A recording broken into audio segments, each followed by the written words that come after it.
The National Veterans Memorial and Museum began with a vision from the late Senator John Glenn, who understood the value of telling and sharing the story of our veterans. From the initial view, the architecture impresses upon visitors the importance of what lies within.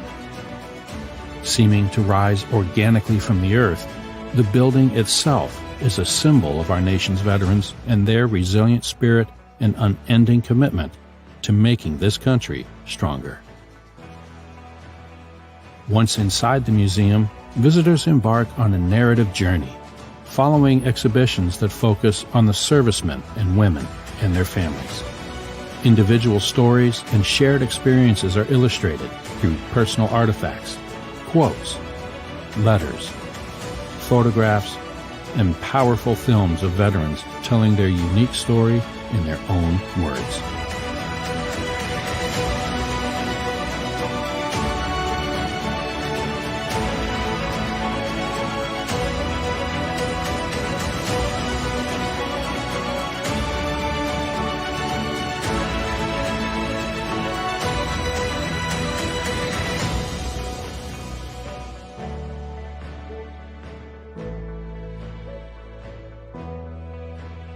The National Veterans Memorial and Museum.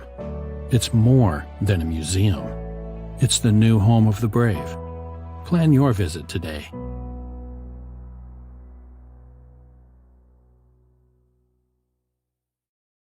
Hello and welcome to the June Rally Point here at the National Veteran Memorial and Museum. Today's theme is working together to end veteran suicide. As part of our campaign for PTSD Awareness Month, we also want to understand what PTSD is. According to the VA's National Center for PTSD, they define post-traumatic stress disorder as a mental health problem that some people develop after experiencing or witnessing a life-threatening event, like combat, a natural disaster, a car accident, or sexual assault. Joining us today are some amazing veterans who have some groundbreaking programs that help veterans with PTSD and address veteran suicide. Magnus Johnson is a Green Beret and combat veteran and is the president and founder of Mission 22. Also joining us are Craig and AnnaBelle Bryan, both medical professionals, and have started the STRIVE program, first in Utah and now here at The Ohio State University. We're honored to have all our guests with us today. All right, well, thank you, Andy. My name is Colonel Retired Bill Butler, Chief of Staff here at the National Veterans Memorial and Museum. And on behalf of our President and CEO, Lieutenant General Mike Verder, just want to welcome everybody. Thanks for joining us for June Rally Point. PTSD has obviously had a lot of coverage due to the 20 years of war and the association of it with combat veterans and the oft-cited statistic of 22 veterans a day killing themselves. It's been known by other names such as battle fatigue, shell shock, soldier's heart, and neurosis. PTSD is as old as warfare itself. The ancient Greek historian Herodotus writes about the emotional strain of combat in his account of the Battle of Marathon in 490 BCE. A Greek warrior experiences a traumatic, near-fatal event in battle and suffers hysterical blindness, a condition occasionally seen in combat survivors. PTSD is not new. All generations experience it and try to learn, treat, and recover from it. So we'll get right into the conversation with our panel members. So if you could, Magnus, and then AnnaBelle, and then Craig, tell us a little bit about yourselves and what inspired you to join the military, and then we'll go from there. Okay, well, thank you. Thank you for that. My name is Magnus Johnson. I'm a former Green Beret. I was working construction when 9/11 happened. I heard it on the radio of a truck, in the work truck, and we sat in a cab and I listened to the radio. And I was working construction, saving money for a plane ticket to go to Alaska and get a job in the oil field. And that was when the seed was planted. I felt anger. I felt like I needed to do something. I felt helpless that I was just, working. I was pouring concrete on some sidewalk in Montana. And from that moment, that lingering thought was in the back of my mind. I ended up getting that job in Alaska, and it was, for a blue collar job, it was good pay and good work, 2 weeks on, 2 weeks off. And I couldn't get rid of that nagging feeling that I had to join. I didn't want to be a voyeur watching the TV when other people are serving, going to Iraq, figuring it out. And I just couldn't. I guess it's like the hero's journey, the call. I denied the call a few times, and sooner or later I relented, and I quit that job and I joined. And I wanted to be a combat MOS. It was infantry, Cav Scout, or combat engineer. The infantry guys will make fun of me, but the recruiter was like, combat engineer is just like infantry, but with C4. I was like, that's it. That's perfect. We did a lot of great stuff there, but I ended up, I wanted to be a Green Beret after I went to Ramadi in 06. I figured if I was going to fight the war, I wanted to be, I wanted to create the own intel. I wanted to drive. I didn't want to react and respond. I wanted to create. So the regular Army wasn't for me. A lot of respect for everyone I served with and everything I did, but I didn't really fit in there, and I needed to serve in a different capacity. So I did that, and I did a couple tours there, and to make time for other folks. A friend of mine took his own life, and I learned about the veteran suicide back in 2012. And again, I was bitter, resentful, blaming the VA, blaming civilians, blaming, kind of a selfish society, all these different things. I had a lot of negativity. And then I looked in the mirror and I was like, well, what are you doing about it? And the answer was nothing, And I was like, great. Oh yeah, right. Good job.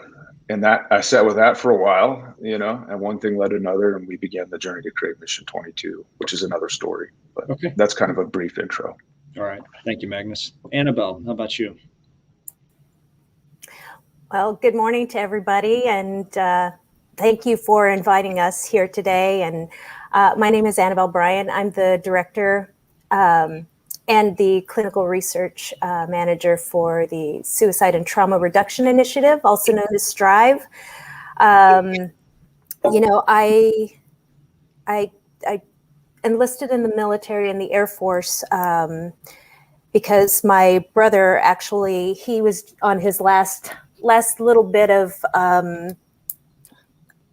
he was in the Army originally, and he had like just days before he was through with his entire military contract, and he was actually called back to duty, and so he ended up having to go to Desert Storm. And the day he left, for Kuwait, sorry, it's emotional for me because here I saw this, this family man being taken from his, not taken, I mean, we chose to enlist, right? But he had 2 young daughters, and I just thought to myself, just like Magnus, like, what am I doing, right? What am I doing about this? And right after he left, we embraced, and I just didn't want to let him go because I thought I should be the one going, not him. And so once I was able to, I enlisted in a long time ago in 1992. And so that's how my journey began in the military. I went on a few humanitarians to like the country of Georgia. And, I got to see so many fantastic things while I was in the military. I served overseas.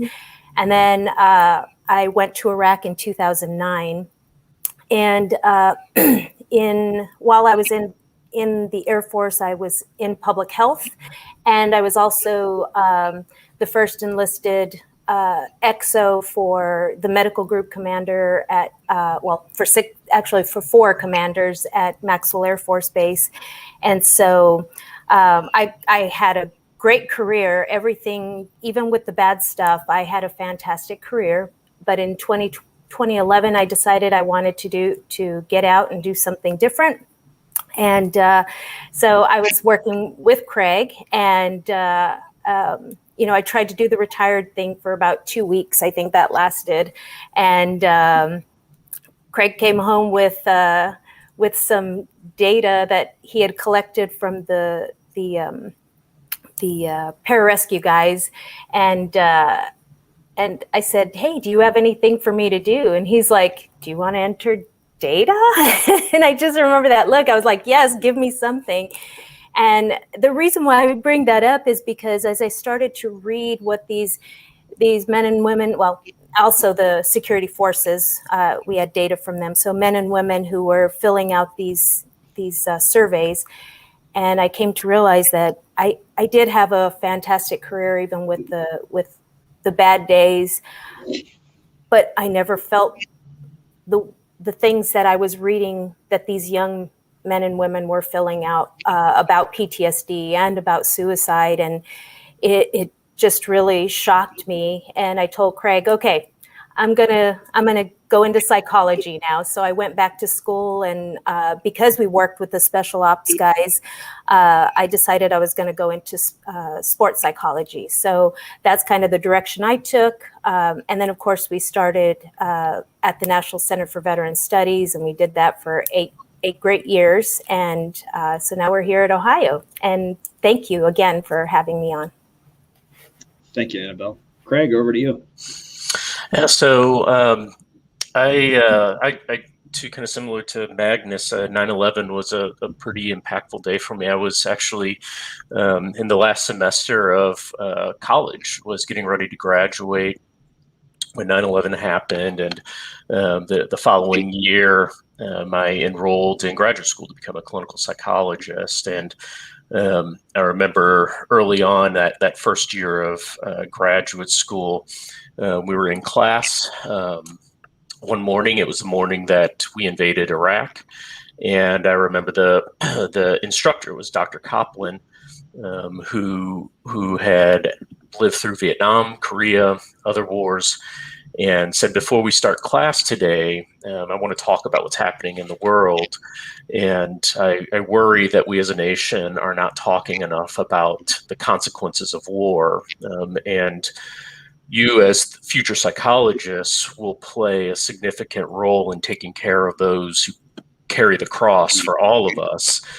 And we need to talk about what this means and the psychological cost of war. And so I think that I didn't realize it at the time, but I kind of feel like that was where the seed was planted for me. And then over the next few years, my mentor, David Rudd, he was an Army psychologist, and he was like, you should join the military. You should join. You should serve.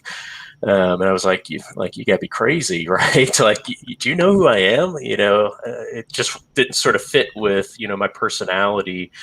But he, stuck with it and said, it's the most meaningful work you could ever do. Anyone can work in a clinic. You can go to a counseling center. You can go to the VA. Anyone can do that, but very few psychologists will wear the uniform and work shoulder to shoulder with those that they take care of. And so I said, all right, I'll look into it. I did the interview, and it was not at all what I expected. And so I went ahead and said, that's what I want to do, and served for 4 years, and deployed to Iraq in 2009, and then separated soon after coming back. And at that point is when I transitioned full-time into academia. And ever since then, the past 12 years, I've been doing research focused on suicide prevention and PTSD amongst military personnel and veterans. And it was definitely the time that I spent in Iraq that had a very profound effect on my understanding of trauma,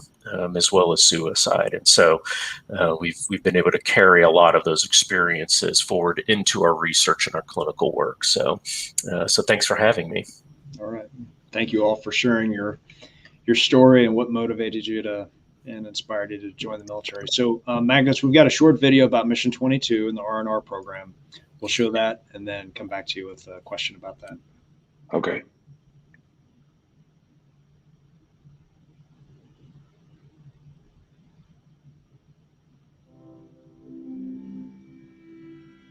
Mission 22 was founded on the timeless principle that America's warriors are equally valuable overseas as they are within our borders. We are unwaveringly committed to the journey back home and understand the barriers our heroes face when making the often arduous and taken for granted transition home. Trauma is an opportunity While bleeding, hidden pains of the past can never be removed.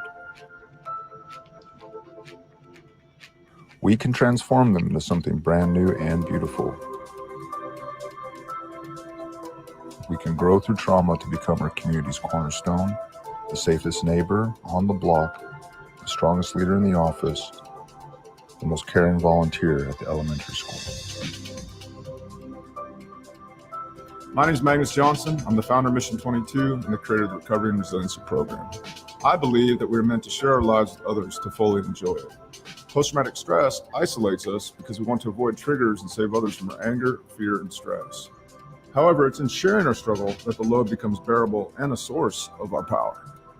In our program, we are offering you a cohort model so that you will not be alone and you'll be called upon to serve other warriors as well. The Recovery and Resiliency Program is a year-long, and it uses everything from cutting-edge biometric tools to science-backed supplements. This is a catalyst to take the deep scars suffered for our nation's sake and turn them into opportunities to direct our God-given purpose and energies as protectors toward a refreshed and meaningful life. All right, Magnus. So you're a combat engineer. You become an 18 Charlie SF demo sergeant. You get out after serving a couple of combat tours in Iraq, and you decide to start Mission 22. How did you arrive at Mission 22 and develop the program just based on your background, and then it's complete 180? Well, I think it's my whole life. Mm-hmm. I've always been a hands-on person. I've always been interested and curious. I love to read and think. I love to work out. I have a lot of adventure in my heart.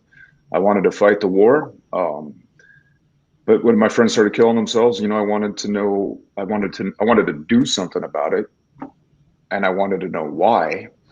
But I didn't want to just know like the intellectual, serotonin levels were low and Like I wanted to know the deep, like we talk about the ancient Greeks, it goes back even further, the Epic of Gilgamesh, one of the first books ever found that's, written. And, they talk about trauma in there. They talk about the loss of friendship in there.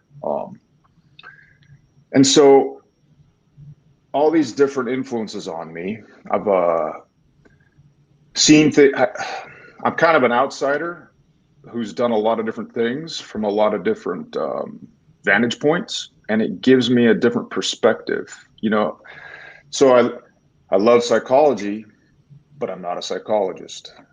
I love learning, but I'm not in academia. I love, I wanted to serve, I wanted to go to war, but I didn't, I wanted to deeply participate in something bigger than myself. And so with veterans and suicide and awareness and PTSD, I see it. I've been on the battlefields and I've been in the classrooms. I've been a recipient in my life of people's help and care through different programs and groups and experts. But I've also, for lack of a better term, lived in the trenches, fought the wars,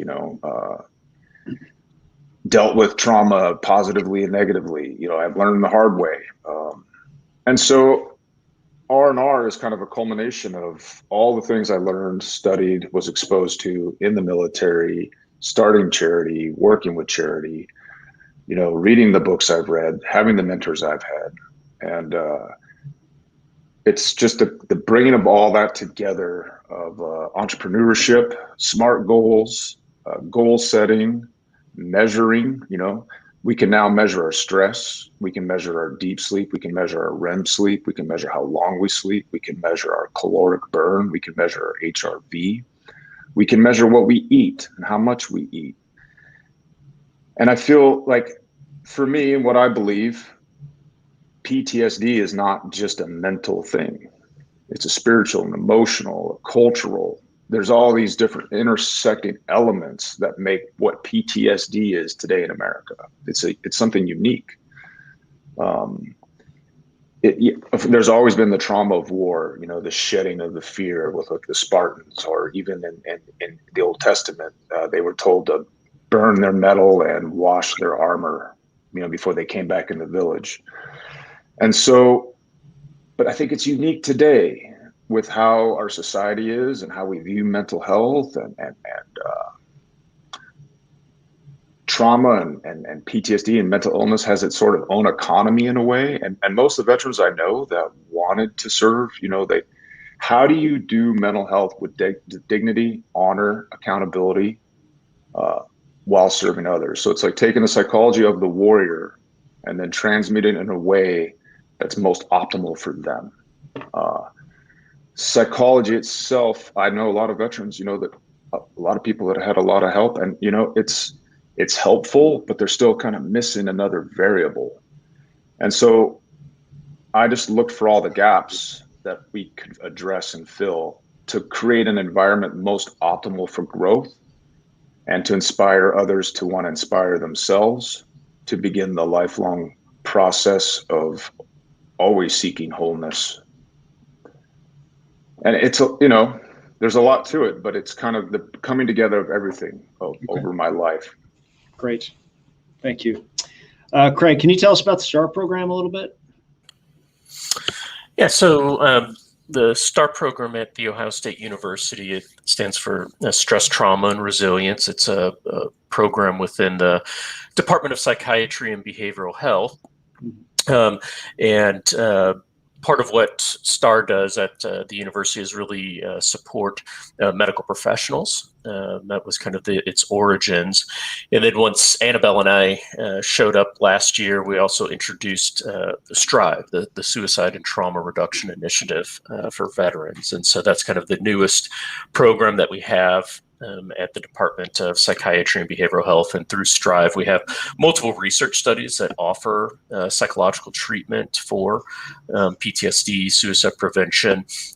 Also trying to develop, kind of one of our primary goals is trying to understand how can we make treatments work better, especially, none of the treatments are 100% effective. And that's something that AnnaBelle and I are kind of obsessed with, like, why are we not better at treating this? Why do some veterans not improve despite the best that we have? And can we figure out new ways to help those that we're currently not as good at helping?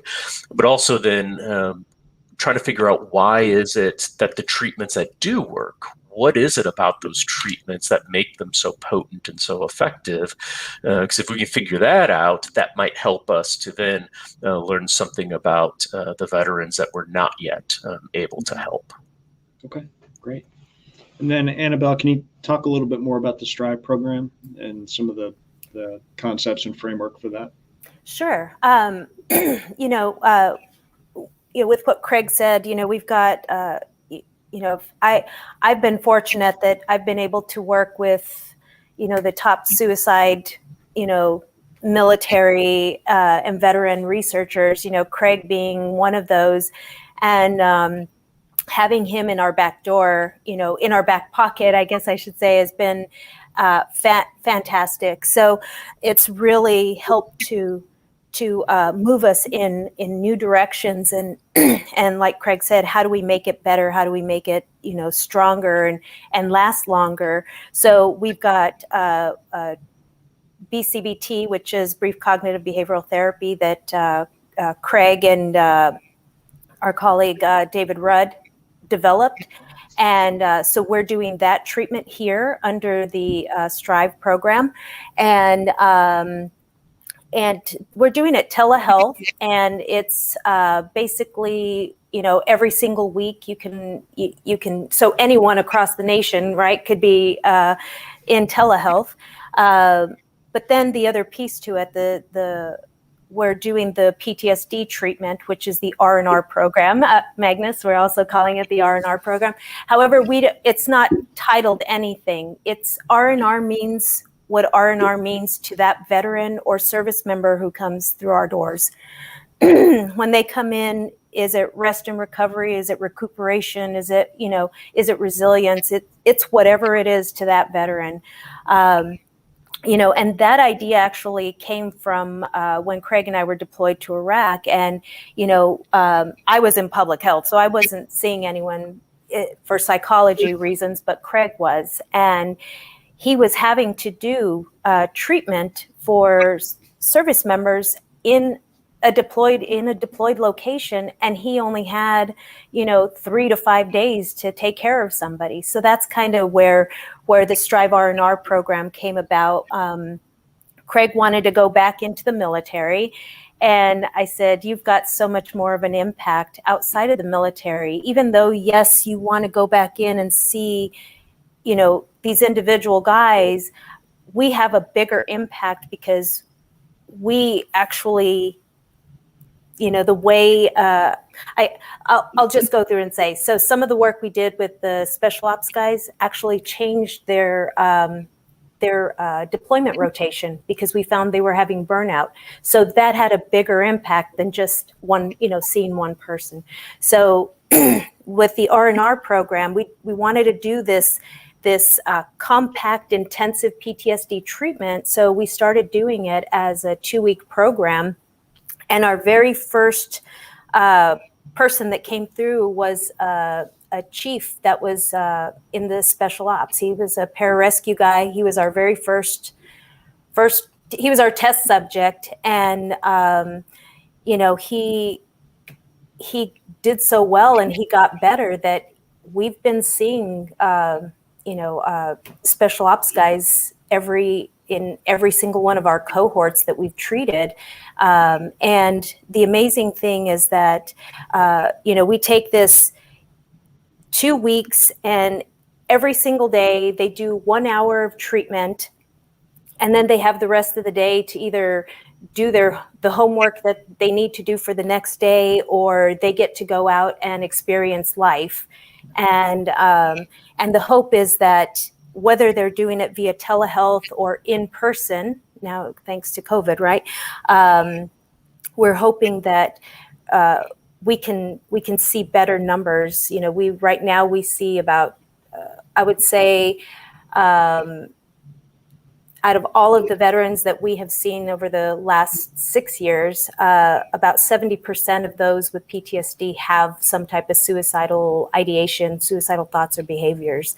And we won't turn them away just because of that. We actually are, in this iteration of Strive R&R, we're actually building in a component to look at and treat, do an intervention for suicide as well. So the Strive program has, it started out from our roots of being in the military, and everything that we do and see and any change that we make all still comes from our veteran roots. And when we see new people come through, we always ask them, it's like, because we want to know, how do we make this better? And Strive still, we've got other programs as well. We're doing a suicide treatment program at Camp Lejeune, where we're seeing Marines who are actively suicidal, and we also are doing a peer support program for, because what we're trying to do is get ahead of suicide and PTSD, and hoping, in all of our work, we've done a lot of, when you have a strong group around you, you do better and you're less likely to develop PTSD. And so we're trying to get ahead of the game. So at Whiteman Air Force Base, we're actually doing a peer program that we're testing, because that, if you've heard anything today, is Craig and I, we want to make sure that whatever we're putting out there for our veterans and service members is actually working. We don't want, I definitely don't want to be, doing something that's going to hurt our fellow service members and veterans. Sure. Thank you. So Craig, if we can get into some of the statistics of PTSD, we know it, if you suffer, traumatic experience in the military or out of the military as a veteran or as a soldier, service member, or as a civilian, you can suffer from PTSD. So is there a statistical difference percentage-wise of, veterans or service members versus the general population who suffer from PTSD? Yeah, there's a higher rate of PTSD amongst service members and veterans. The estimates are anywhere from about 10 to 15% of service members, veterans will meet criteria for PTSD. By comparison, in the general population as a whole, we'd be looking at something closer to like 6 to 8%. The reason being that military personnel, it's an occupation that has a higher rate of exposure to potentially traumatic experiences, and so that seems to be the primary factor why there's a higher rate. Okay. And then, we've been at war for 20 years now, sadly. And have you seen an increase in diagnoses of, the all-volunteer force that suffers from PTSD? Yeah, there definitely was, early in the global war on terror, we saw an increase in PTSD diagnoses, and as we've withdrawn from Iraq, and then now we're kind of withdrawing from Afghanistan as well. Of course, rates have started to drop. Sure. We're seeing now, at least here stateside, a lot of the mental health clinics on military installations. We still have plenty of people with PTSD, but like when I was visiting Camp Lejeune just a couple weeks ago and talked with other colleagues who are still serving, I said, the trauma now is much less likely to be related to deployment operations. It's, they're seeing more of the trauma from childhood abuse, sexual assault. Mm-hmm. In that sense, I guess you could say the profile now is a little bit closer, more similar to what we would see in civilian populations. Right. And then we know that, PTSD can impact anybody irrespective of race or gender or socioeconomic conditions or backgrounds. Is there a category that's at higher risk? Yeah, we've for PTSD in general, regardless of military or veteran status, we tend to see higher rates amongst women. And that's largely because women are more likely to experience trauma, particularly sexually based traumas. Mm-hmm. And so what we see in the military, however, is there's less of a gender imbalance. There's kind of an equivalent rate amongst men and women. But when you look at the gender differences within military veteran populations, we kind of see similar differences. Female service members and veterans are much more likely to experience sexual-based trauma, domestic violence, those sorts of things, whereas male service members and veterans are more likely to experience operational or combat-related types of traumatic experiences. Okay. All right. Thanks. And then Magnus, back over to you. We've got a comment from Michael Matheny, who writes in the on Facebook. I hold a veteran support group at my church. How can Mission 22 help me with this? How to contact? Yeah, mission22.com, and then you can sign up to be an ambassador. Okay. And then there's a process where we have questions, and they've got to answer them and go back and forth with a little bit of a vetting process. And then once they get it signed up, then they can. We can have an ongoing relationship, and they can help, and we can help them. Okay, excellent. And then Magnus, you also talked about post-traumatic growth previously. Tell us what that is and how you achieve it and what some of the success stories are. Well, in my opinion, life happens. We've been violent since the beginning of time. If you look at history, there's been wars every, 50 years, if you calculate all these wars. At a certain point, you've got to accept it.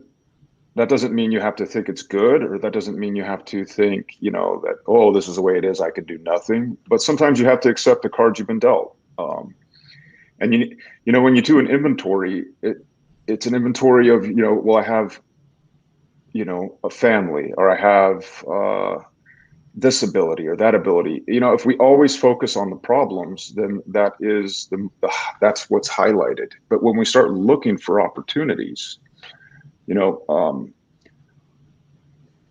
way to look at trauma is like, okay, I'm down and out. All these things are happening. I have all this agitation. There's all these triggers. I'm stressed. So it's almost, if that shift can happen, you can start to see what you need to work on the most. You start to see, I have a problem with intimacy. I have a problem with connection. I have a problem with being in public, and with support, with help, with mentorship, with the right team and with your right desire, if we can start looking for the opportunities to grow, if that becomes the focus, then we can make ground. Like in combat, we never focus on how to lose. We never focused on like all these, I'm not good.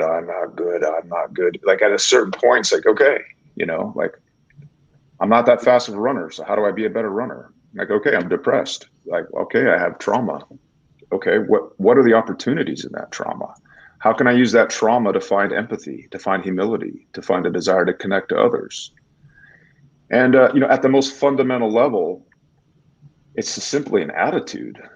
It's a desire to make something of a bad deal, and again, that's not to minimize the trauma, and that's not to minimize the war. That's not to minimize these experiences. And everybody's at a different point and a different part of the path and their transition journey, But for me and a lot of people I know, and a lot of veterans in particular, like we're kind of tired of hearing about how much we suck. And we want to start looking for how we can make a difference. We want to start looking for how we can, like, what can a combat Green Beret with PTSD, what value can I add? Do I just constantly need support, or is there how can I support? What can I offer? What experience and insight can I give? I mean, I was good enough to be all these other things, but now what? Right. And I think that, that connects to hope, and then that connects to purpose, and that connects to meaning, and then that connects to a willingness, and then making something happen. And then that becomes a self-fulfilling prophecy in my mind. And there's a lot of variance here, so don't take it verbatim. But if we always focus on the negative, then that's what our reality will be. Then we do have to address it. We can't ignore it, but it can't be the hyper focus of our entire existence after combat and military service. That would be a disservice to ourselves and future generations and future recruitment. Right, for sure. AnnaBelle, over to you. So same thing for Strive. Tell us about some of the success stories that the program has achieved, and then we've got a short video that we can share.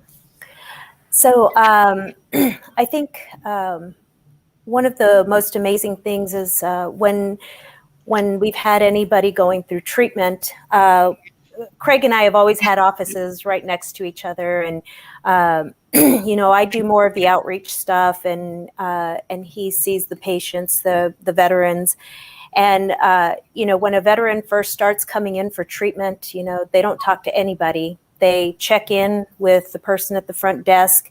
They don't make eye contact with anybody. They just want to go in, see Dr. Bryan, and leave. And they usually do that for the first 3 or 4 sessions. And, I can't hear anything through the walls. But I know when they're getting better, because right around the 5th and 6th visit, I start hearing laughter through the walls coming from the veteran. And that always, like, to me, that's a success story. Is I always walk out after the person has left. I always say, Craig, was that person like on session 6? He's like, 5 or 4. And it's just like, it just makes me so happy that we got another veteran to finally come to a point where they can experience happiness again, right? And in a moment of struggle, in moments of talking about their struggles, right? So we know at that point when someone's going to get better. We know what maybe this other person's going to take a little longer, but a lot of the success stories, that's really, to me, one of the biggest signs of success of the program is that, and it's subtle and it's mine. I get to deal with that, see it and hear it. But one of the most amazing things is, after that session is when veterans come in and they start saying hi to all of the people that work with us. So the staff member that checked them in, it's more than just, I'm here for my appointment. It's, hey, how's your day? Or, my kid just did this, and it becomes this, they become part of our family. So our family keeps growing every time we see another veteran or a service member, after they walk through our doors.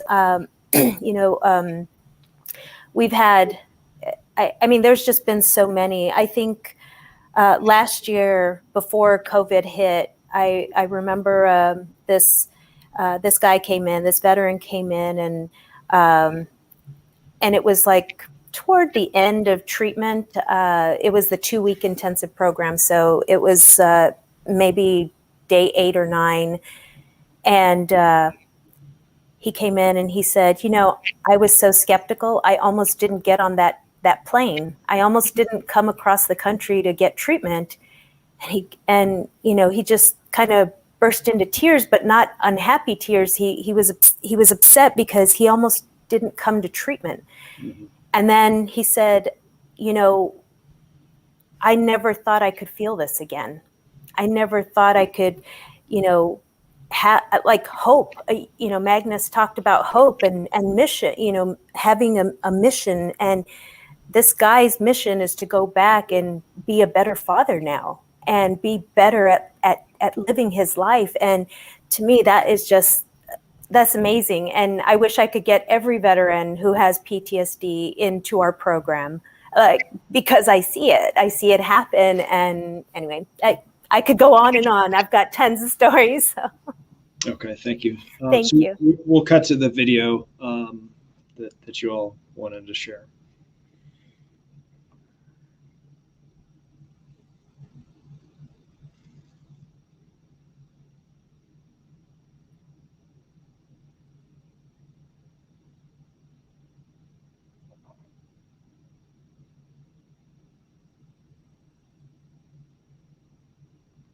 I didn't realize how much I had changed and how little the rest of the world had. Different. Nothing was the same again.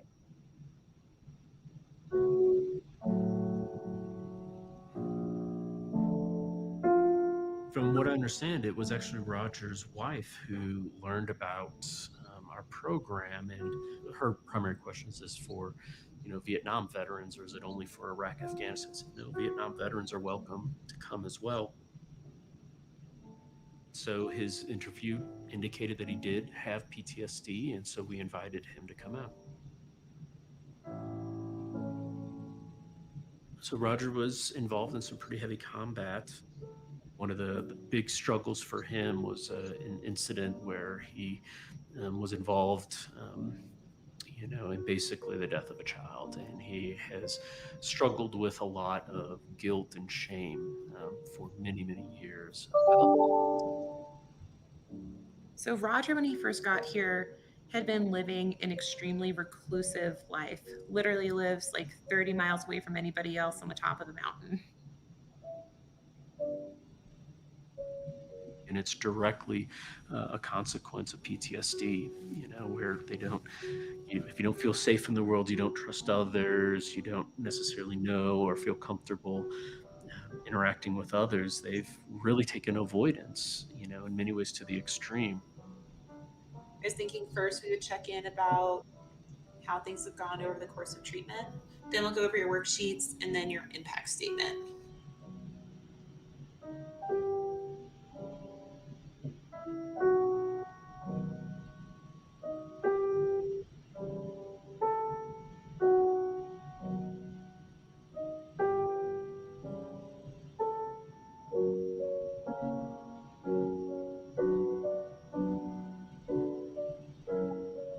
He was very skeptical. I found a lot of Vietnam veterans are there.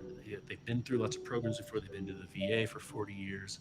And they say, well, why do you think that you can help? This is a treatment that's been developed over the past 30 years. You know, Patty Rezick started developing this in the 90s, well after you were out of Vietnam. And so since she started developing that, we've been further refining it, and lots of researchers have tried to make it better.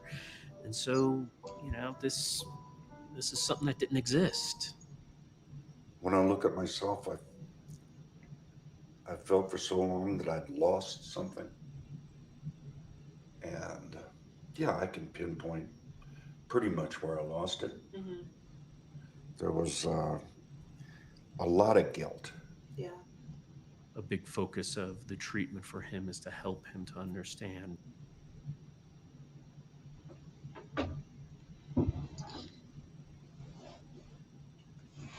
All right. So thanks for that. Craig, if you can address some of the gaps that there are in the system. So whether they're in DOD, the VA, we've got veteran service organizations out there, we've got communities where veterans, ultimately decide to, either retire to or reside, start their civilian career.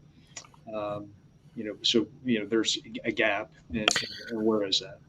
Yeah, I would say there's several. One of the big gaps is, limited access to the most effective treatments for PTSD. And I think, part of the reason we wanted to share Roger's story, and he volunteered to share his story, was that, for decades, he basically withdrew from society, and he had been to treatment, he'd been to therapy, he'd been on medications before. And one of the key things is that we actually know now we're pretty good at treating PTSD, and hardly anybody knows that. And very few mental health professionals actually know how to do some of the therapies and treatments that are the most successful, or that are the best shot, so to speak. And so that's one of the big gaps that we've been working on, not only to continue to improve these treatments to try to make them better, like the therapy that was mentioned in that video clip. We're still providing that now, and one of the studies we're doing currently when veterans sign up for our 2-week program is we've made some adjustments and alterations, because we think, well, maybe if we add this one thing to it that didn't exist before, maybe it'll work better than it does now. We're hoping to maybe do some other studies in the future where we can combine the therapy with other more somatic biological interventions like stellate ganglion block, transcranial magnetic stimulation, things like that, where it's sort of like, well, if we did these things together, would we get better results, or should we do one thing before the other thing? And and so we're trying to unpack all of this to get us just a few more percentage points better and better and better. And so I think that'll make a big difference. And so that what I would say is the big gap. We're actually getting better at this, but hardly anybody knows it. And very few veterans actually have access to these therapies that can make a big impact in their lives. And just for everyone who might be wondering, Roger did very well in treatment. He and his wife decided to buy a home in town, to move away from the mountain in complete isolation. And they said it's time to re-engage with society. And so their family lives have improved. They visit their kids and their grandkids more often. And that's, in many ways, I think, that's really what I would say is the success of post-traumatic growth, of recovery. Those are the stories that I think need to be heard. Okay, great. So Craig, we've got Marjorie Richardson asked a question on Facebook. Are there opportunities for civilians in the mental health field to partner with the program? So, to your point of, a lot of either providers or civilians don't know that these programs exist, or the success that the programs have had. Yeah, so we've definitely partnered with many groups, non-veteran groups in the past, and I think a big piece of it is, once we know who the groups are, we accept referrals. Veterans can come sign up for the program. Other ways that civilians in the mental health field can help support us is, aside from the referrals, but helping us to get connected with other community partners and agencies who can support the work. We've had various community groups who, for instance, would pay for the veterans to travel across the country to receive the therapy, who would help to purchase the equipment, purchase the supplies that we need and that we distribute to the veterans as a part of the therapy process. So there are probably more ways as well, but those are just a couple ideas right off the top of my head. Okay, great. And then just as a reminder, if somebody wants to become an ambassador at Mission 22, it's just mission22.com. And then you can go through the drop-down menus and reach out that way. So Michelle White asks, can you please address the stigmas of asking for help? So for, based on my experience as a infantry battalion commander, I took over a unit that had a really tough 15-month deployment. So those guys came back, and it manifested itself in a lot of acts of indiscipline and and that sort of thing. And we turned the corner when one of the staff sergeants, who was very highly decorated out of that deployment, multiple Valor Awards, but he had seen some really traumatic experiences. And so when that staff sergeant went to counseling, and I found out about it, I talked to him. I said, "Hey, do you mind at least telling the rest of the battalion that you have gone to counseling and that it's helping you?" Because it was. And he said, "Yeah, no problem." And so at a battalion formation, he came up in front of 900 other paratroopers and infantrymen, and briefly shared his story and the success that he was having with therapy and counseling. And that for us allowed us to turn the corner with the acts of indiscipline and people acting out. And a lot of people then were seeking treatment based on somebody who's incredibly respected in the organization. So that's one way to do it if you're in a military unit. And if you're just a veteran in the community or civilian, I'm not sure the best way to address the stigma. Magnus, any ideas on that? Yeah, it's a balance. You got to own it. You got to accept it, own it, know it. And then, but then you don't use it as there's like, I kind of coined this phrase called the economy of trauma. Right. Sometimes you can use trauma and it can keep you down, meaning like you can get into new programs. People feel bad for you. You feel better. It becomes a sort of way of, you become the diagnosis. And so you got to own what's real, traumatic brain injury, PTSD, problems happening in the mind and in the body.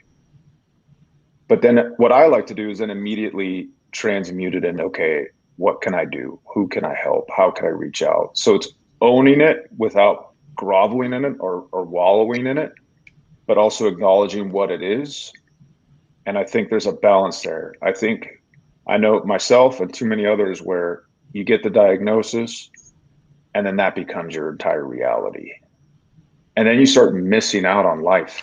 And you look at everything through this lens of like, I have PTSD. And you just keep telling yourself that. And again, it goes back to like seeking the opportunities instead of focusing on all the negative. Mm-hmm. So I think it's just consistently like being aware of that balance, not being ashamed of that story, but not staying in it forever and looking for ways to grow your identity beyond, just being a soldier or just having PTSD. I think it's a double-edged sword that we need to be careful of. Okay, great.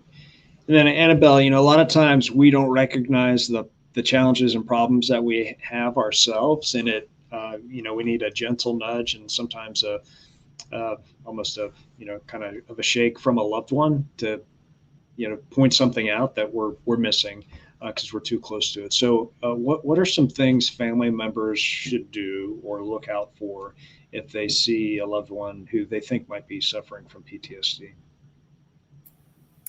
So, the toughest thing is, because we get that a lot. I just got an email yesterday about a veteran who, the spouse who really wants him to be in treatment. But again, all you can do is, remind them of the things that they want. I know that, a lot of the veterans that we've seen and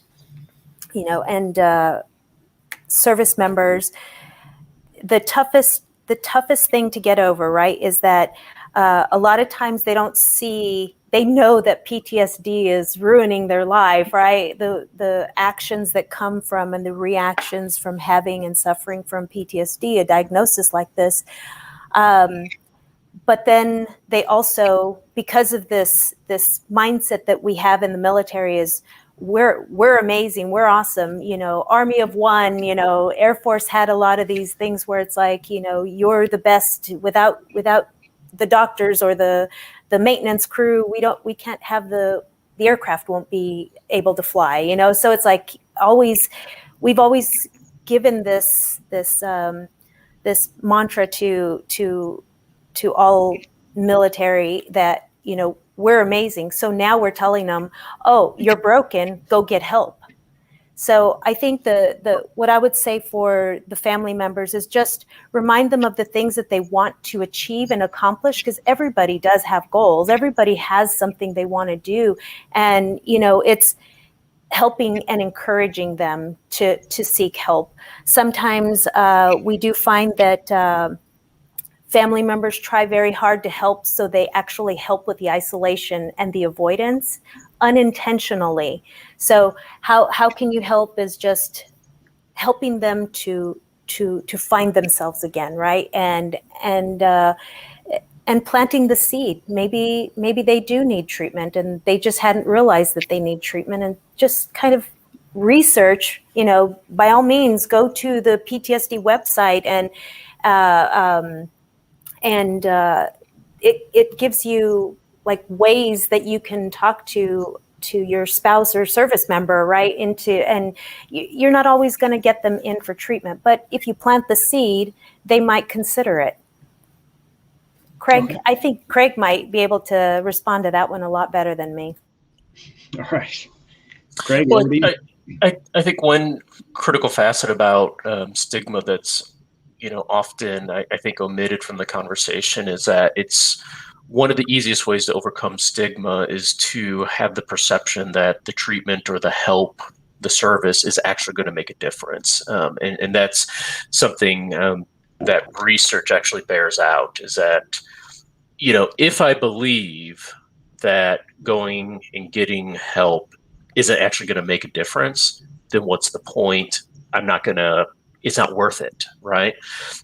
But if I know that going and engaging in this service to get help will make a difference, will help me to be the better parent, to be a better spouse, to accomplish the goals that I have in life, well, then I might feel uncomfortable about it. I might be embarrassed about it, but perhaps it'll be worth it. And so I think what a key part for family members who are worried about a loved one is helping them to know about these sorts of treatment programs that actually do work. Because I think if we can make it clear that, no, this is like a good bet, like it's not 100% guaranteed, but there's a good shot that this is going to make a difference and help you to live the life that you want to live, to be the person you want to be. That oftentimes makes it easier for that person to say, well, all right, maybe I'll give it a shot and see what happens. Okay, great. We could go on for days. This has been a great rally point, great conversation, but we're at about 2 minutes before the hour. So we'll go ahead and do some final announcements. Magnus, Craig, AnnaBelle, thank you for participating. You guys all do amazing work, and you continue to serve our country in different capacities. And most importantly, you continue to serve your fellow veterans. So thank you, all three of you, for what you do and continue to do. So just as a reminder, if anybody's interested in the websites, it's www.mission22.com to learn more about their mission and their program. Or if you want to learn about the Strive program, you can reach out to AnnaBelle directly at annabelle.bryan@osumc.edu. So those are, if you want to get involved, if you want to try to get their programs at your location or your groups, reach out directly. And then just as a reminder, Mission 22 is an unfunded nonprofit. So if you'd like to learn more about how to support them and their programs, go to their website and consider donating or supporting them in some capacity, whether that's monetarily or by becoming an ambassador. So just recently, we started virtual tours and virtual field trips for those of you who cannot travel to Columbus. So Columbus is wide open. It's like a people bomb went off in the building a couple of weeks ago. You can't run through the exhibits without running into dozens and hundreds of people. So it's been great. But if you're in California, New York, Maine, Florida, and want to experience the museum, you can, because we've got virtual tours and virtual field trips. You can go to our website and learn more about that. And finally, I'd like to give a special thanks to Lane Aviation. They're one of our corporate members, and they support programs like Rally Point and make it possible for us to provide these great resources and great programs to a much larger audience. So thank you to Lane Aviation. We'll go to our museum director's got some closing comments. Thank you again for participating. Thanks everybody for watching. Everyone have a safe weekend. Andy, over to you. To AnnaBelle, Craig, and Magnus for that great insight on your programs and all our abilities to help end veteran suicide. I'm sure we're going to take that to heart. For more programming and more information about PTSD Awareness Month and what we're doing at the National Veterans Memorial Museum, visit our website at nationalvmm.org. Wars aren't fought by countries. They're fought by people. Now, hear their stories in their own words. Honor their service in your own way. At the only museum in America that gives a voice to all our veterans. The National Veterans Memorial and Museum. It's more than a museum. It's the new home of the brave.